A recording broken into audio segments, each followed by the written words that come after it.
Listen, friend. There's an enormous difference between us, but it's not about status. It's about me having 2 swords on my back, and you having none.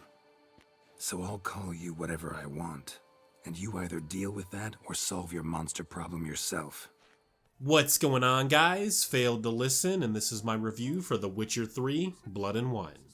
The Blood and Wine expansion for The Witcher 3 is some of the best DLC ever made. This is DLC done right. This is beyond solid gameplay. This is beyond solid storytelling, far beyond just good visuals. This is RPG gaming at its absolute best, and I, for one, hope the Witcher series isn't finished beyond this point. So as usual, we'll tackle the visuals first, and oh my god, what have they done? They've done it again with Blood and Wine. First of all, you're getting an entirely new open world location to play in and explore. This thing has its own stylized look that I feel is a great deal different from that of, say, Velen or my favorite area in the game, Skellige, but this DLC gives both of those a run for their money. It is gorgeous. To put it in the most simple of ways, it is gorgeous. That's about as simple as I could make it, or anyone else for that matter. If you can't appreciate these visuals, I don't know what's wrong with you as a gamer. And once again, it doesn't matter if it's early in the morning or mid to late afternoon, you will be blown away by how this looks. I don't know what form of magic CD Projekt is throwing at us here, but I will take a lot more of that. It's really impressive. There is just so much to see here that I feel no gamer can really complain about what you're getting. I don't know anyone that could claim to be some sort of graphics whore and that could look at a game like Witcher 3 and say, that just looks alright. As far as I'm concerned, The Witcher 3 is the best looking fantasy RPG ever created.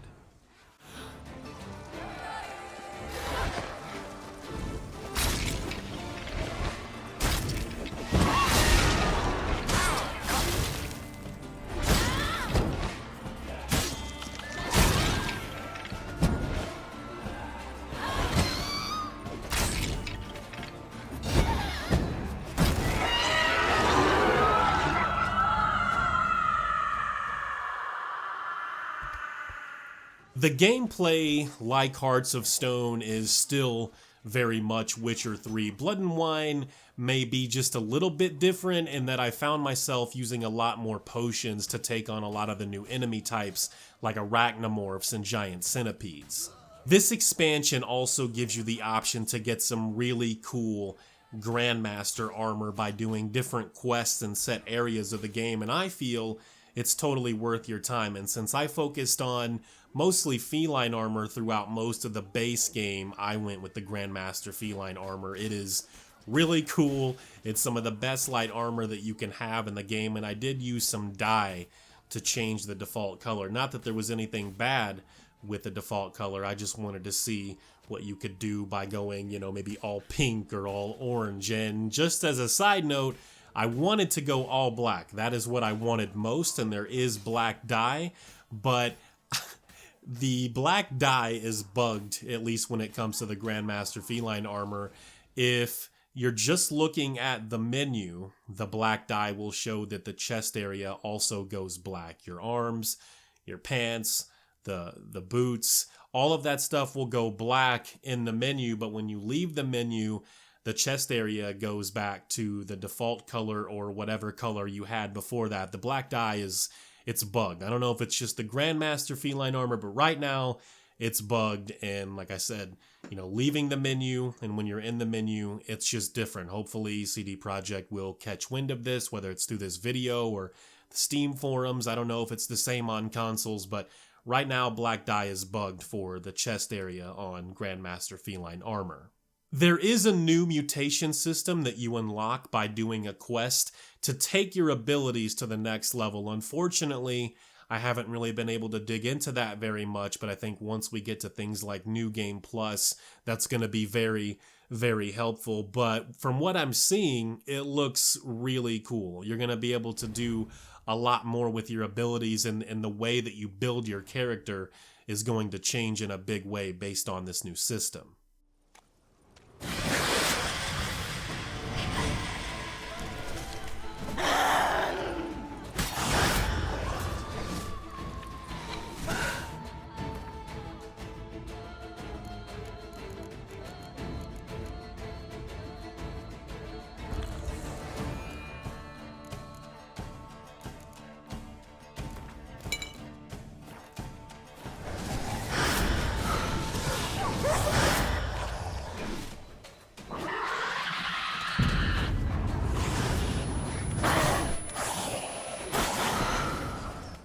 If the title of this expansion doesn't tell you anything, I will tell you now. There are a lot of vampires in this expansion. These guys walk the streets in the middle of the day, and they're damn sure not afraid of garlic.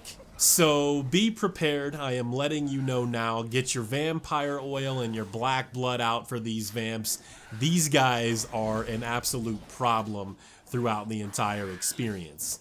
Other than the vampires, some of the aforementioned new enemy types will probably force the use of things like white honey, insectoid oils, as well as cursed oils. If you're not much of an oil or decoction type of Witcher player, you're probably going to struggle at least a little bit in certain areas of the game. Her illustrious highness was not harmed? Kind of you to ask, Master Fabricio. I am well. Your grace?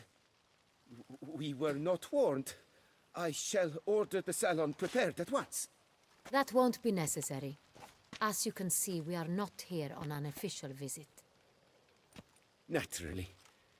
Might I ask then what has brought you to Castel Ravello? Ah, man, the story, man. I cannot say enough about this story in Blood and Wine. I absolutely love this story that this tells. I still don't know if I can put it up there with the base game, but as good as Hearts of Stone was, I didn't feel like it could be topped by Blood and Wine. I was wrong. It's right up there with some of the best writing in the history of all things entertainment. This is a story about love, many, many lies, betrayal, family, and the feeling of being alone and forgotten. You jump into the expansion through the base game when you're asked by the Duchess of Toussaint to help kill a beast. And believe me when I tell you, this guy is a beast.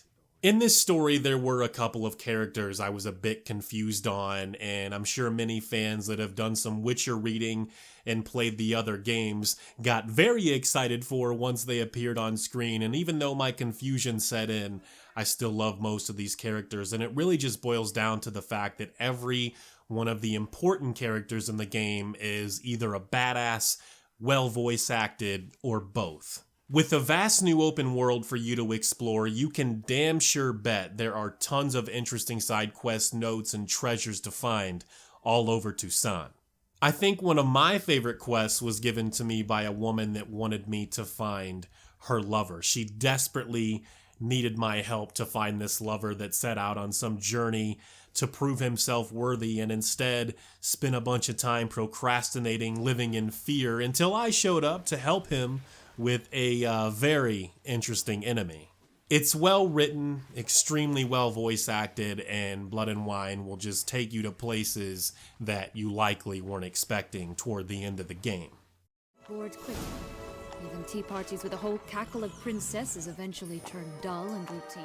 What did you do then? Dropped a duck egg in the swan's nest once, that sort of thing. Stole the pea out from under the princess, who sleeps to this day, I think.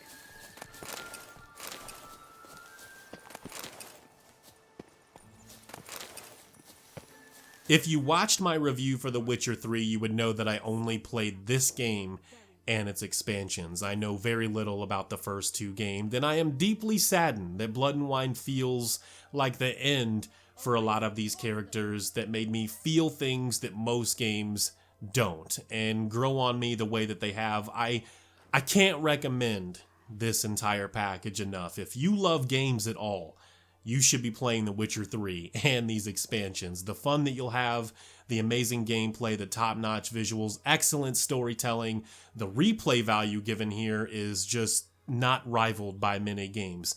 If this is truly the end of Geralt's story, it's an amazing conclusion to one of the best games ever created.